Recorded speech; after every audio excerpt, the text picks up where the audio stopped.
எதற்காக அழுதாள்?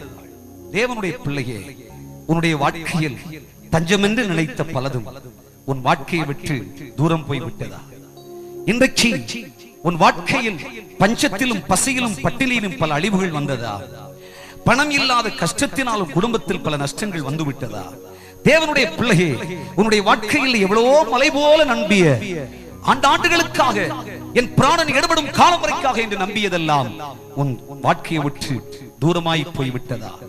அதெல்லாம் உன் வாழ்க்கையிலே இல்லாமல் போகும் நிலை வந்து விடுகிறதே என்ற பதட்டமா அழுகிறாயோ? சாயங்காலம் மட்டும்தான் இந்த அழுகை தங்கும். காலையிலே உனக்கு சிரிப்பு காத்துக் கொண்டிருக்கிறது. உனக்கு அற்புதம் நடக்க போகிறது.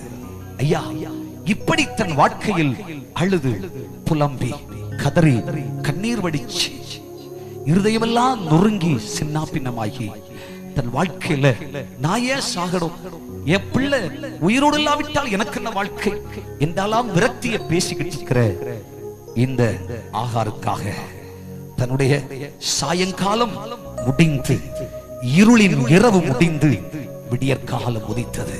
வேதம் சொல்கிறது, ஆகாரே ஆகாரே, அழுது கொண்டிருக்கிற ஆகாரே, நீ சற்று திரும்பி பார், உனக்காக ஒரு நீரூற்று ஒன்று திறந்திருக்கிறது. ஐயா,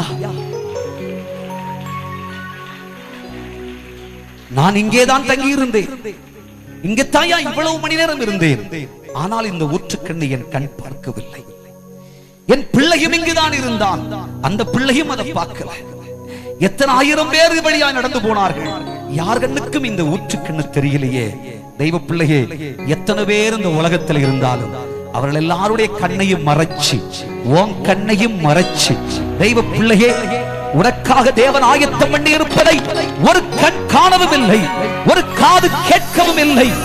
உன் பிள்ளையின் அழுகையின் சத்தம், உன் அழுகை, உன் கதறலுக்கு தெய்வம் பிரதியுத்தரமாய் பலனாய் உனக்கென்று ஆண்டவர் ஒரு ஊற்றுக்கண்ணை திறந்து வைத்திருக்கிறார். இந்த ஊற்றுக்கண் வேறொருவரும் பருகிறாத மகிமையான ஒரு ஊற்றுக்கண். அந்த ஊற்றிலே நீ தண்ணீர்களை கொண்டு கொள்ளுவாய். இனிமேல் உனக்கு தாகம் இல்லை, பசி இல்லை, பட்டினி இல்லை, சஞ்சலம் இல்லை, நம்பிக்கை இல்லாத நிலை முடிந்து போயிற்று. இந்த ஊற்றிலிருந்து புறப்படுகிற தண்ணீர் உன்னை சதா காலமும் நிறைவுள்ளவனாய் வாழ வைக்கும். இந்த ஊற்று வற்றி போகாது. கைத்தட்டி கர்த்தரை மகிமைப்படுத்து. எத்தனையோ ஊற்றுக்கள் வற்றி போகலாம், எத்தனையோ களஞ்சியங்கள் அடைபட்டு போகலாம், எத்தனையோ காகங்களின் வரவுகள் நின்று போகலாம். பயப்படாதே. கர்த்தராகிய தேவன் சாயங்காலம் மட்டும் அழுது புலம்பிக் கொண்டிருக்கிற உன் வாழ்க்கையிலே விடியற் காலத்தை தருகிறார். உனக்கு ஒரு நீரூற்றின் காலத்தை கர்த்தர் கொடுக்கிறார். உன் பஞ்சத்தை தீர்க்கிற ஒரு காலத்தை கர்த்தர் கொடுக்கிறார். உன் கடனின் காலத்தை மாற்றி தெய்வம் உன் கடனுக்கு பரிகாரம் செய்து உன் வாழ்க்கையிலே உன் அழுகைக்கு பலனாக கடனின்றி நீ மீண்டெடுக்கத்தக்க ஆசீர்வாதத்தை கர்த்தர் உனக்கு கொடுக்கிறார்.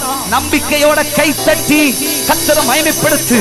சாப்பிட வழி இல்லையே, வாடகை கொடுக்க வழி இல்லையே, பிள்ளைக்கு சாப்பாடு கொடுக்க முடியலையே, குடும்பத்துல கஷ்டம், கண்ணீர், வேதனை, வாங்குற சம்பளம் பத்தாது, என் கடன் வேதனை, வட்டி கடனின் வேதனை என்று வேதனைப்படுகிற பிள்ளையே, அன்பர் இயேசு உனக்காக ஒரு நீரூற்றை திறந்திருக்கிறார்.